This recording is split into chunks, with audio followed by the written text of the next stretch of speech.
संरक्षण और लैंगिक उत्पीड़न के शिकायतों के निवारण तथा उससे संबंधित आनुषंगिक विषयों को रोकने के लिए, जिसे हम पोष एक्ट कहते हैं, राष्ट्रीय महिला आयोग क्या कर रही है, उन्हीं बातों को रखना चाहूंगी। पोष एक्ट अधिनियम का संक्षिप्त नाम है। इस अधिनियम का नाम कार्यस्थल पर लैंगिक उत्पीड़न अधिनियम का निर्वहन बहुत ही जिम्मेदारी के साथ आयोग कर रहा है। आयोग सेमिनारों, बैठकों, गोष्ठियों, वेबिनारों में इस बात पर बराबर चर्चा करती रहती है। गैर सरकारी कार्यस्थलों पर आंतरिक परिवार समितियां है। जब आयोग को कार्यस्थल पर महिलाओं के यौन उत्पीड़न की शिकायत मिलती है तो प्राथमिकता के साथ यौन उत्पीड़न अधिनियम 2013 के अध्यादेश के अनुसार आंतरिक परिवार समिति आईसीसी का गठन है या नहीं, इस पर पहल करती है। पोष एक्ट में कहा गया है कि 10 या 10 से अधिक कर्मचारियों वाले कोई भी संस्थान में आंतरिक परिवार समिति होना अनिवार्य है। 10 से कम जहां पर कार्य करती हुई जन है, वहां पर स्थानीय परिवार समिति का गठन होना अनिवार्य है। जरूरी है, आयोग बराबर गंभीरता पूर्वक इसे देखती है, आवश्यक पहल भी करती रहती है। आयोग संपूर्ण भारत में ऑनलाइन प्रशिक्षण की भी आयोजित करती रहती है।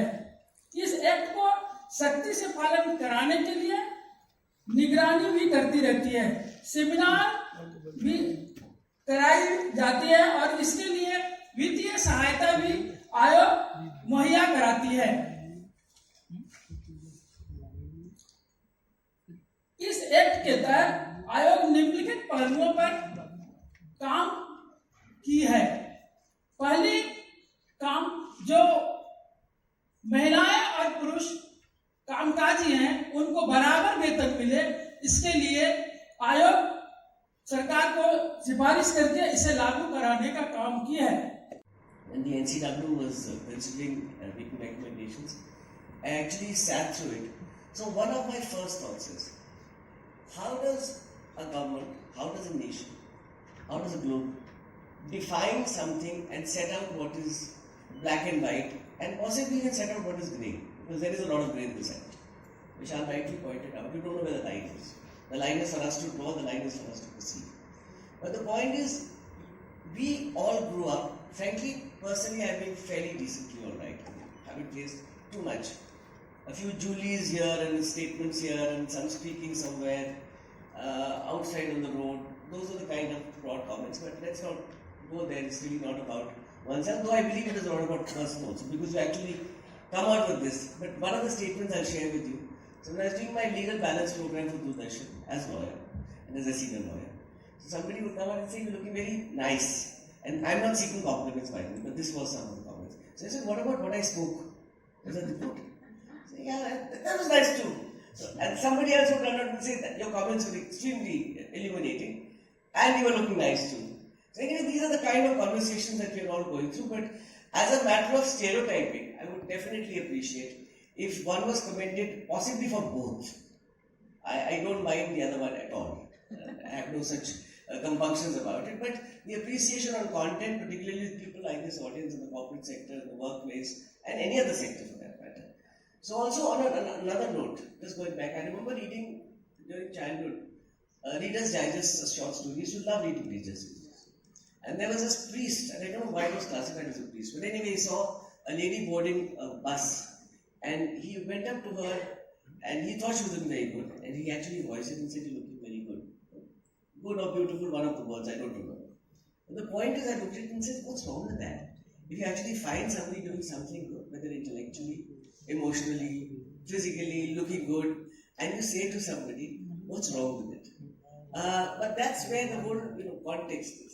It's where the line is drawn and where it should be drawn. So coming back on the nation decisiveness. So my belief as a lawyer is that actually it's for the government to set down the tone by legislation as much as by guidelines, as much as by policies, to indicate what is right and what is wrong. And that is what was desperately needed. And one of the reasons it was needed is when you look at the gender gap, you look at the gender gap surveys, you look at the global situations, you look at the national situations, you have a very low percentage. Cricketer के लिए समान वेतन की मांग कर इसे भी सरकार से मुहैया कराने का काम किया है। तीसरा, सिनेमा में महिला पुरुष के काम के बदले दिए गए वेतन में जो डिफरेंस था, इसके लिए भी सरकार से सिफारिश करके इसको भी बराबर के दर्जे पर किया है। मेरी सरकार पोर्टल के माध्यम से महिलाओं के खिलाफ अपराध पर जागरूकता लाने का काम आयोग करती है। आयोग 15 जुलाई 2021 से महिलाओं के खिलाफ अपराध पर जागरूकता विषय पर खुली प्रश्नोत्तरी शुरू किया है, जिसके माध्यम से पोश एक्ट की जानकारी दी जाती है। इस कार्यक्रम का उद्देश्य समाज में समानता समावेशित करना है, जो स्वस्थ समाज के निर्माण के लिए अति आवश्यक है। यह जागरूकता आत्म अनुशासन और राष्ट्रीय उत्पीड़न के खिलाफ वर्ष 1997 में इस निर्देश जारी किए गए, जिसे हम विशाखा गाइडलाइन के नाम से जानते हैं। इस फैसले में सर्वोच्च न्यायालय ने कहा था कि यौन उत्पीड़न मौलिक अधिकारों का हनन है, स्वतंत्रता के अधिकार का भी हनन है। आयोग निरंतर महिलाओं की रक्षा, सुरक्षा और सम्मान के लिए तत्पर है। हम ये चाहते हैं कि हमारे देश में हमारी महिलाओं का भयमुक्त होकर विचरण करे, उन्हें बराबरी का सम्मान मिले, एक सुंदर राष्ट्र जिसे दुनिया के अन्य देश उदाहरण स्वरूप बना सके। हमारे देश को दुनिया सम्मान के साथ देखे, यह तभी संभव होगा जब हमारी सोच बदलेगी, हमारा विचार बदलेगा, हमारी धारणा बदलेगी। आइए राष्ट्र को परम वैभव पर पहुंचाने में हम और हमारी महिला शक्ति साथ साथ काम करें। गांधी, लोहिया और अंबेडकर के विचारों को, जिन्होंने इस राष्ट्र को बराबर महिलाओं की सिफारिश करने का काम किए, महिलाओं को आगे बढ़ाने का काम किए, उनका कहना था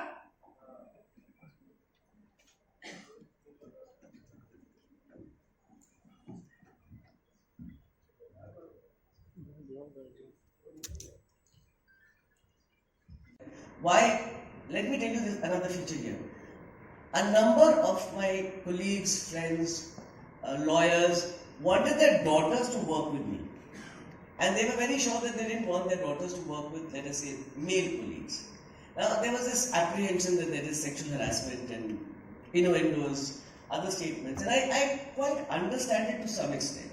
But we don't want to understand it anymore. In the sense, we want to set down the tone so that it is a neutral situation. So whether it's a female boss or a male boss or in that capacity, so you don't really change the surface. So Vishakha guidelines, incidentally, between you and me, when this came around, 1997 is when the judgment came, and we'd of course gone way down globalization, and the world had changed. Women had entered the corporate world, women had entered the organized sector, women were always there in the organized sector, and rightly or wrongly, there's a larger percentage in the organized sector than in the organized sector. But the point was that we had CEDAW, we had the international services coming across, and to some extent, of course, there was a major discrimination, and women were not considered either fit enough to be in the workplace or were considered as caregivers, that is, I believe, the appropriate word today, rather than housekeepers, so to say. So caregivers may be that. The idea was that you wanted women out in the open. We wanted in India that we have equal contribution of women as assets in the system. And I believe, in fact, the contribution of women on the economic side, or most surveys are showing that wherever you have diversity, wherever you have inclusion, wherever you have women also there, you actually have a larger and a better performance. I don't remember the percentages often, but there's a substantial evidence, whether it's Deloitte report or whether it's a recent Odgers report. Most of them indicate to that extent that there is a position such as this. So Vishaka guidelines also, between you and me, is one of the few judgments of the Supreme Court at that time. Now it's increasing sometimes, but where policies were actively laid down. So the whole basis was there's a vacuum and we can fill it in. Incidentally, that's a conundrum between the judiciary and the executive also at times. Is it your domain to do this or not? But that's another chapter, we'll leave it for another day. So Vishaka guidelines came in the backdrop of CEDAW. We adopted international concepts and we brought about the guidelines. So 1997, so let's pause here for a moment. Why did we need a law?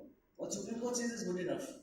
But again, not that there was a gap directly, but indirectly there was. Because sometimes the judgment is followed to the core and sometimes it is not. So that is what I was saying, that the state in 2013, it took